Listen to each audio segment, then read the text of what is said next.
अपने YouTube channel में।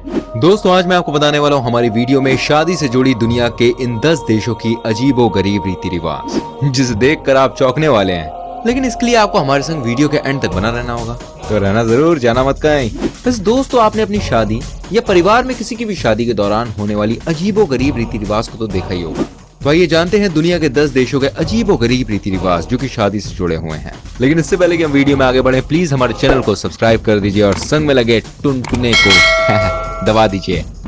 Number 1, Greek. वही हमारे भारत देश में शादी के दौरान जूते चुराने की रस्म अदा की जाती है, लेकिन ग्रीक में यही रस्म कुछ अलग तरीके से मनाई जाती है। ग्रीक में कुछ और ही होता है। आपको बता दूं, ग्रीक में दुल्हन अपने जूते के नीचे अपनी कुंवारी सहेलियों का नाम लिखती है और फिर पूरे दिन उन जूतों को पहन कर रखती है। ऐसा माना जाता है वहाँ पर कि भाई जिनका नाम वो जल्दी दुल्हन बन जाती है और जिनका नहीं मिटे वो बेचारी कुंवारी रह जाती है। सोचो ऐसा भी होता है क्या? वेल, आगे बढ़ते हैं। नंबर 2 पे है ब्राजील। भाई शादी में पंगे ना हो ऐसा कैसे हो सकता है? आपने कभी सुना है कि आप शादी में मेहमान नवाजी करने गए और आपके ही कपड़े फाड़ दिए गए? सुना है कभी? अरे डरो मत यार, मेहमानों के साथ वैसे भी शादियों में अच्छे से पेश आया जाता है, इज्जत के साथ, है ना? लेकिन फिर भी आप मुझे बताइए, आपने कभी ऐसा सुना है कि दूल्हा आए सूट बूट पहनकर और आते ही भाई उसके दोस्त उसके कपड़े फाड़ने लग जाए? मैं जानता हूँ नहीं सुना होगा, लेकिन भाई ब्राजील की शादियों में ना ऐसा ही कुछ होता है। लेकिन इसका मतलब ये नहीं है कि पूरे उनके कपड़े सब फाड़ दिए जाते हैं। दरअसल ब्राजील में शादी के दौरान कई अजीबोगरीब खेल और रस्में निभाई जाती हैं और इन रस्मों के अनुसार दूल्हे के दोस्त उसकी टाई को उतार कर उसके छोटे छोटे टुकड़े कर देते हैं और फिर उन टुकड़ों को भाई बेचा जाता है। इससे जो रकम इकट्ठा होती है ना, उसे आप जानते कहाँ लगाते हैं? अरे भाई कपल के हनीमून में। लेकिन मैं यहाँ पर ये सोच रहा हूँ कि इतनी महंगी टाई कौन सी होती है कि हनीमून का खर्चा निकल आता है? यहाँ तो बैंक अकाउंट खाली हो जाते हैं।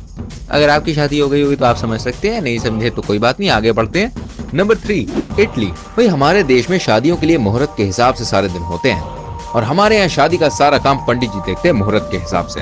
दिन का कोई खासा महत्व होता नहीं है और ना ही कोई मायने रखता है। लेकिन आपको बता दूं, इटली में कुछ और ही होता है। जी हाँ, वहाँ मंगलवार या शुक्रवार को ना तो शादी होती है और ना ही किसी प्रकार की कोई यात्रा की जाती है। वहाँ मेहमानों को स्वागत के तौर पर 5 बादाम खिलाए जाते हैं। भाई इटली जैसे देश में आज भी इस परंपरा का पालन किया जाता है। अच्छा रुकिए, वैसे आप मुझे बताइए आप किस शहर से हमारी वीडियो देख रहे हैं? हाँ यार, कमेंट बॉक्स में बताओ ना। और संग में ये बताइए आपके शहर में सबसे ज्यादा पॉपुलर क्या चीज है? मैं आपको बताता हूँ अगले देश के बारे में, उसका नाम स्पेन है।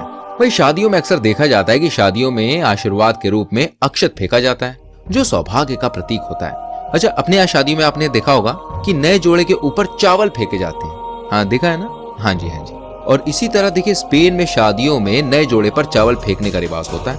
लेकिन अब बदलते दौर के संग संग भाई स्पेन की शादियों में आजकल वहाँ पर शादी में गुलाब की पंखुड़ियों का इस्तेमाल होने लगा है। उनके अनुसार गुलाब नए जोड़े के जीवन में खुशियां लाता है। Number 5, Mexico. भाई शादियों में गाना बजाना ना हो ऐसा कैसे हो सकता है? अब ये तो होता ही है।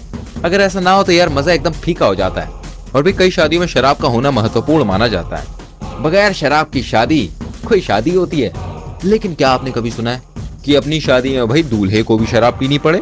हाँ ऐसा है, मैक्सिको में होता है ऐसा। मैं आपको बता दूं, वहाँ शादियों में एक गाने का खेल होता है जिसमें 2 लोग हवा में हाथ पकड़ते हैं और इनके नीचे से दूल्हा और दुल्हन को निकलना पड़ता है और इन दोनों में से जो उन हाथों के अंदर आ जाता है उन्हें टकीला लेनी पड़ती है और जो सबसे कम बार पकड़ में आता है वही विजेता होता है और आगे भविष्य में उसी की हुकूमत चलती है। Number 6, Tunisia.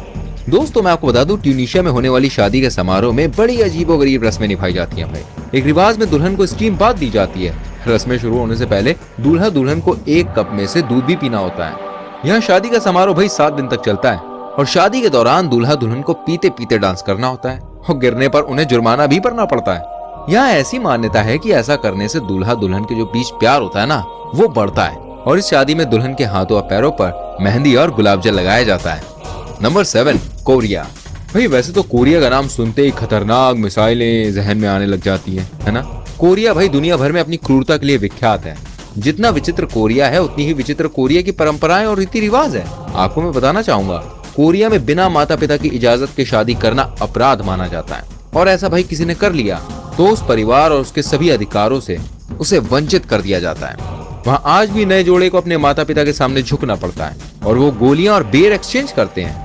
ये सौभाग्य और बच्चों के प्रतीक होते हैं। Number 8, Japan. भाई शादियों में कपल को गिफ्ट देने का चलन तो है।